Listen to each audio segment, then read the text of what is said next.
Si usted acaba de llegar con nosotros, estamos en Mujeres 360 platicando de mujeres y el VIH-Sida. Bueno, nos estaban diciendo que las mujeres diagnosticadas, entre un 70 y 80% de ellas han sido diagnosticadas, pero tienen una relación estable con una sola pareja, ¿no? Entonces, ¿qué pasa con los hombres, Javier? Pues, ¿qué sucede? Y creo que es algo que a veces nos cuesta trabajo hablar sobre el tema del rol del género. Como hombres, de repente creemos si yo tengo más parejas sexuales mujeres, soy el que más va a tener como experiencia, y entonces me dicen, oye, cuando vayas a casarte o cuando vayas a unirte, entonces consíguete una mujer que sea virgen, que sea hacendosa, que te va a hacer de tu pertenencia.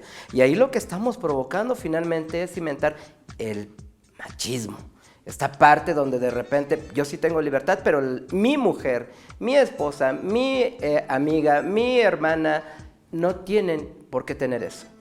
Ahora bien, una responsabilidad como hombres es precisamente quebrantar esos designios y decir, a ver, yo tengo que hablar sobre condones femeninos, condones masculinos, informarme, saber qué son las infecciones de transmisión sexual. Y en ese sentido, entonces, estoy cambiando este paradigma. Pero es una responsabilidad de nosotros los hombres. Claro. ¿Y qué pasa?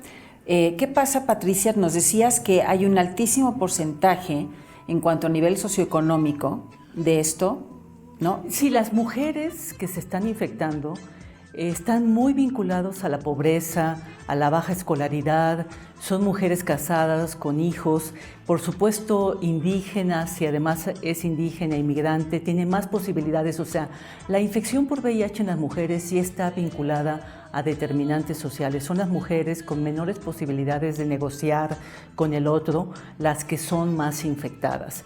Tú ya lo decías, 70-80% son varones, y además, frecuentemente, además de que en una relación heterosexual suceden estos desbalances del poder, como siempre se da en relaciones de género, también hemos encontrado que algunos hombres, para ocultar su bisexualidad, ocultar su homosexualidad, se casan, tienen parejas mujeres para encubrir, digamos, su orientación sexual, debido a todo el estigma que sigue existiendo. Y también hemos observado que el varón ojalá se quedara con la mujer, frecuentemente la abandona y no la acompaña en todo el proceso, y eso hace más difícil la superación por parte de las mujeres. La abandona, y quien hemos observado que acompaña más a la mujer es la madre, es alguna otra mujer familiar, y no el varón, la pareja, y la deja muchas veces incluso con los hijos sola, y eso dificulta más las cuestiones. No solamente es la cuestión de género, sino esta poca solidaridad de la pareja que la infectó, además, claro. Por VIH. Entonces, y nos decías también que hay un alto porcentaje de hombres de nivel socioeconómico alto. La escolaridad, yo siempre he dicho, no influye necesariamente en el comportamiento sexual protegido. Ellos tienen alta escolaridad, sin hijos, la mayoría, con mucho mayores ingresos que las mujeres, muy bajo porcentaje de indígena. O sea, la epidemia está concentrada ahorita en zonas metropolitanas, y los varones tienen una epidemia de hombres escolarizados con mayor poder adquisitivo versus las mujeres, que son mujeres más pobres, aunque no deja de haber algunas mujeres con recursos un poco más altos, pero la mayoría, el promedio, son mujeres que viven en la pobreza, las que se infectan. Muy bien. Ariana, ya que son diagnosticadas, llegan contigo y, bueno, Patricia nos está planteando una vida familiar muy compleja, ¿no? Estas mujeres que a lo mejor son abandonadas por el marido, están con los hijos, acompañadas por la mamá, por la hermana, la tía, en fin, ¿cómo es su desarrollo psicológico? Pues su desarrollo psicológico, obviamente se ha demostrado que entre mayores redes de apoyo tengan, pues es más fácil ir afrontando el vivir con VIH, ¿no? Aquí lo lamentable es que a veces por estigma y discriminación, al guardar silencio, ellas mismas también se van cerrando esa posibilidad de poder relacionarse hasta con sus propias familias o sus amigos que frecuentan, ¿no? Claro. Entonces es ir trabajando pues justamente las las redes de apoyo, porque sin ellas sí se ha demostrado que pues el proceso pues obviamente se va haciendo más lento, ¿no? Claro. Entonces esto impide que ellas pues vayan superando. Y las redes de apoyo no están nada más en la familia, están en muchas instituciones, como por ejemplo ustedes, ¿no? Y aquí traen muchísima información que me gustaría mucho que la comentáramos, Javier. Claro. Pregúntate en estos momentos, tú como mujer, si en algún momento has estado en riesgo para adquirir la infección por VIH o alguna otra infección de transmisión sexual.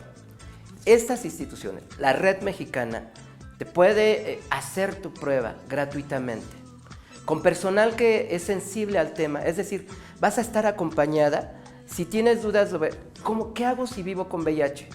Afortunadamente hoy tenemos un apoyo, una coordinación, una vinculación con el gobierno, donde estamos acompañando a las personas que viven con VIH, que salen diagnosticadas positivas en estas pruebas, específicamente con mujeres. Cuando se hacen su prueba y salen reactivas a estas pruebas rápidas, porque en 15 minutos, 20 minutos tienes tus resultados si acudes a la Red Mexicana de Personas que Viven con VIH. Y además hay forma de cuidarnos. Mira, por ejemplo, quiero que les enseñes, Ariana, no sé si ustedes habían visto esto es el condón femenino. ¿No? ¿Nos pueden hablar un poco de este? Mire, es otra alternativa más para protegerse. Es muy difícil negociar. El condón masculino se lo tiene que poner el varón y hay que negociar con él para que se lo ponga y te proteja. Esta es una alternativa que se ha diseñado para que dependa directamente de la mujer. La mujer se lo pone, se lo coloca y entonces en la relación sexual ya lo trae puesto y de alguna manera teóricamente no tendría que haber tanta negociación, pero no es sencillo, porque se nota el condón, sale una parte por el introito porque te protege totalmente, incluso protege más que protege el condón masculino, pero es una alternativa más. Están buscando anillos que se pone también la mujer y permite liberar una sustancia que mata en parte o limita la cantidad de virus que hay en el semen o al tener relaciones sexuales con un hombre. Entonces son otras alternativas que hay de protección. Y psicológicamente, Ariana, a ver, una mujer diagnosticada seropositiva, ¿no? ¿Está abierta a utilizar, por ejemplo? Porque además hay que dejar muy claro que el hecho de ser seropositivo, hay muchas alternativas también además médicas que me gustaría que las tocaran, el tema, que si tú estás bien medicado puedes llevar una vida bastante sana y vivir mucho tiempo, pues, ¿no? Una mujer seropositivo, ¿se atreve a utilizar este tipo de alternativas, por ejemplo, y de cuidarse así? Pues en ocasiones es muy rara la vez porque justamente todavía hace falta trabajar esta negociación con tu pareja, ¿no? Para empezar, cuando una mujer es diagnosticada con VIH, también es difícil el poder comunicarlo con la pareja, ¿no? O sea, también se empiezan a cerrar en ocasiones esa posibilidad.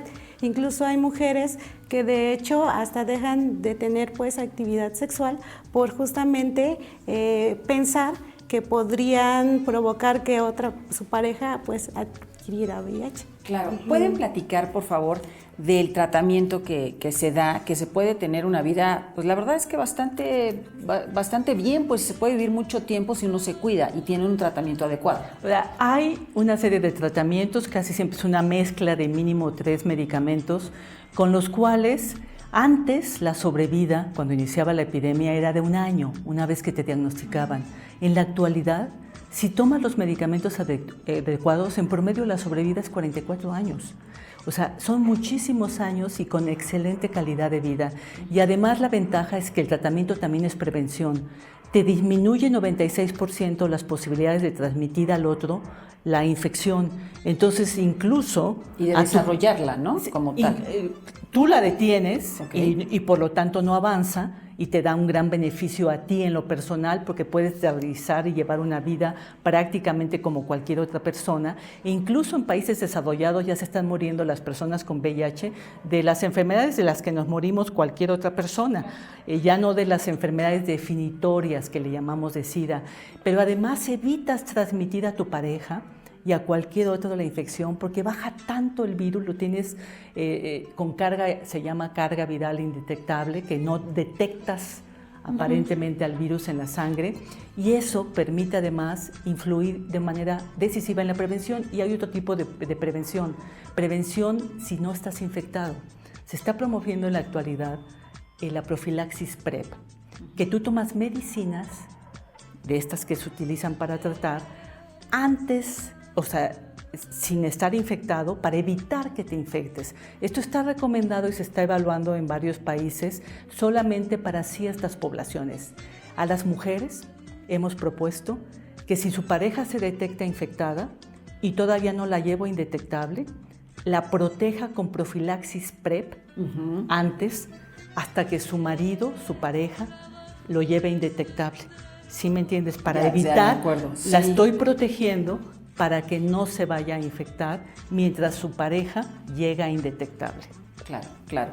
Javier. Es decir, cuando resulta que vives con VIH, lo importante es saber cuántas veces el virus se está duplicando en tu cuerpo. Pero también es importante saber cuántas defensas está habiendo en tu cuerpo. Y para empezar a tratar esto, entonces tiene que haber estos medicamentos, como ya los decía la doctora Patricia.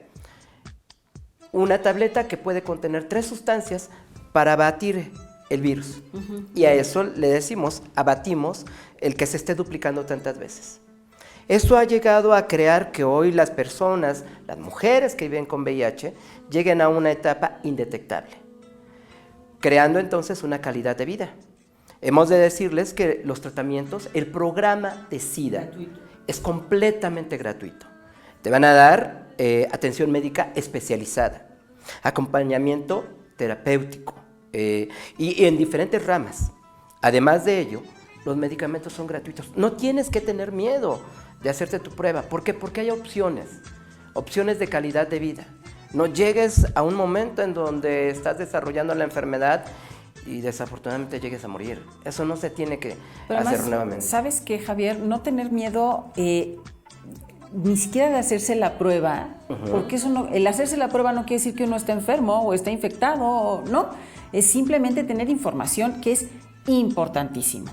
Yo por eso quiero agradecerles muchísimo a Patricia, Ariana, Javier. Muchas gracias por haber estado aquí en Mujeres 360. Y usted lea, capacítese.